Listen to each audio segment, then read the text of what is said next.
زخم سے خون نکلنے پر وضو کی تفصیل۔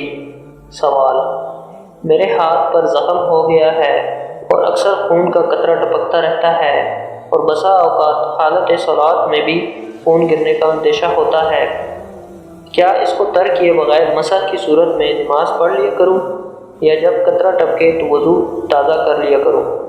محقق جواب دے کر ممنون فرما دیں۔ جواب: یہاں دو مسئلے ہیں۔ ایک یہ کہ اگر زخم کو پانی نقصان دیتا ہے تو آپ زخم کی جگہ کو دھونے کے بجائے اس پر مسح کر سکتے ہیں۔